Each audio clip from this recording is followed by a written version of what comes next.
Somewhere long forgotten by everyone. It used to be a grand building. Now it's nothing more than a pile of rubble. No one comes here anymore, nor does anyone care about what once happened here. Although, this place does have something to do with the story I'm about to tell you. It was before I became a harbinger, and before Linny and the others joined the House of the Hearth. Due to certain events, I first killed Clairvy and then her mother. And this is where it all happened. You were the one that killed Clairvy? Patience now. Allow me to explain Clairvy's side of the story first. I'll start from the beginning. Clairvy was 6 years old when she was brought by her mother, Crucibina, to live in the House of the Hearth. From the outside, it seemed like a fairy tale. A thriving family made up of kind adults and friendly children. Crucibina was the knave at that time, and the House of the Hearth was under her control. She was Clairvy's mother by blood, but she was also the mother to all the children in the house. Clairvy was happy here, for a time. But she quickly realized that being part of this family wasn't a fairy tale at all. It was a kind of purgatory. Purgatory? Exactly. The House of the Hearth takes in war orphans from all over Tevat. But as Crucibina came up with a novel idea. She would teach the children to fight. Force them to do... It's difficult to estimate the number of children who died or were maimed in the process. There's little I can say about the ones who died. They would be handed over to the doctor to be experimented on, or sent away on dangerous missions. Nothing more than tools to be used. So those were the experiments Clairvy was talking about. But what actually happened to her? You said that Clairvy was Crucibina's daughter, so if Clairvy tried to convince her to stop what she was doing, Crucibina probably would have... Despite being Clairvy's mother, Crucibina cared little for her daughter. She forced Clairvy to join the House of the Hearth only as a means to demonstrate her own impartiality as a mother.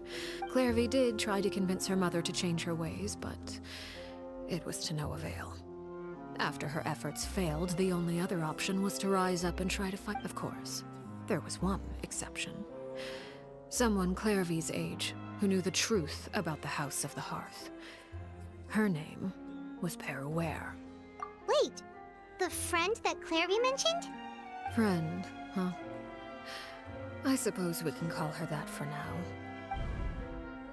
Clairvy was a cheerful and passionate person with a tenacious spirit.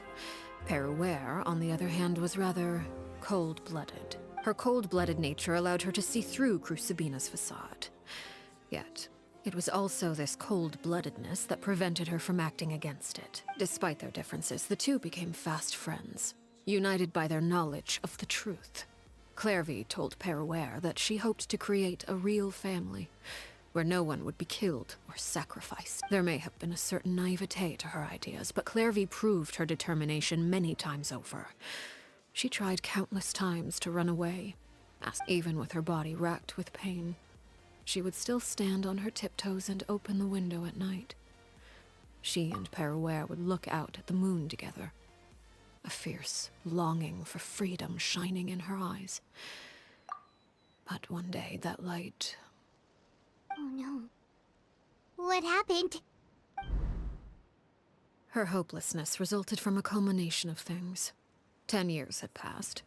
10 years worth of failure after failure. She and Peruere weren't children anymore, but finding any chance to escape still seemed as hopeless as ever. It was during this time that Peruere suggested a new plan.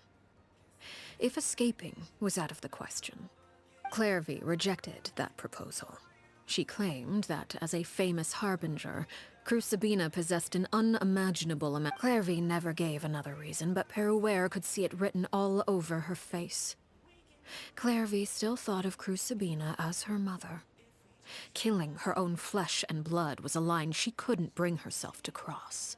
If she couldn't escape and fight back, then only one option. Precisely. Death was the only way that she felt. It happened during a duel. When she arrived at the dueling ring that day, her partner turned out to be none other than Peruere. The very person that had stood by her side all those years. It was a fierce battle.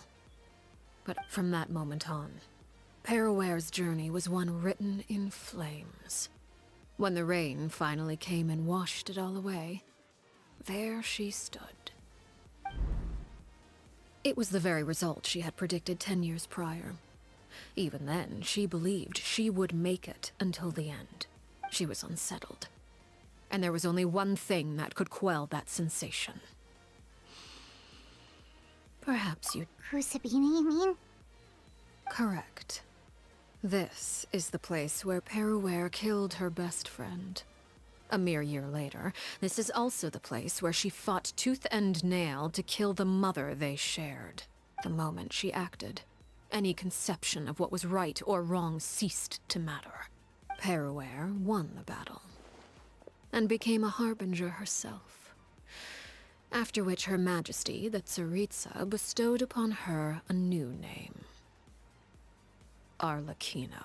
So the Perry Clairvy was talking about... It was you all along. You're Peruere. I left that name behind long ago. I must say, hearing it now does bring back memories. After I defeated Crucibina, the moniker of Mother died with her. I chose to forego the title she called herself, and even chose to give up my own name. I rebuilt the House of the Hearth under a new identity. Not only as Arlecchino, but as father. And that is where the story ends. Yeah. Based on what you just told us, Clairvy wasn't a little kid when she was killed. So the Clairvy we met... Was she really a spirit at all? I suppose you could call her an illusion born of flame. Her existence is like ashes to a fire. Something left over in the wake of blaze. You see, a certain power runs through my veins. It's not unlike a curse. My flames leave behind shadows of anything they consume. Of course, the chances of those shadows morphing into a sentient entity are exceedingly slim. Clairvy died when she was 16 years old. But what emerged from the flames was her 6-year-old self. Her appearance wasn't the only thing affected. Most of her memories were lost to the blazes. Memory is a mysterious thing indeed. Losing a portion of your memories... No wonder Paimon got such a weird feeling when we were talking to her. Perhaps I should put it this way. Clairvy is someone trapped in time. It may seem like she exists with us. So if all of that is true, then you must have known about Clairvy for a long time. Indeed. She's a rather volatile and unstable entity. Sometimes she would look after the children, but other times she would hide from me and become obsessed with revealing the truth about the house to anyone who will listen. Shadows don't have the capacity to learn or grow. Any new information they encounter is quickly... Your attempts to expose Clairvy to sunlight. They failed, yes? The reason is actually quite simple. In Clairvy's mind, the house is impossible to escape. But no matter. All I have to do is kill her again, and all will be resolved. I don't... Wait! Paimon can understand why you might want her gone, but isn't there another way? So what if she's trapped in her 6-year-old self? She's still your friend! At least talk to her first! It's too late for that. She broke the rules, and now she must be punished. That goes for Filial and Nantoy as well. She's had quite the effect on them. I hope you understand. The difference between Crucibina and myself lies in our formulation of the rules, not our policy for enforcing them. Is this really what you want to do? Whatever could you mean? Don't you want to say a proper goodbye at least?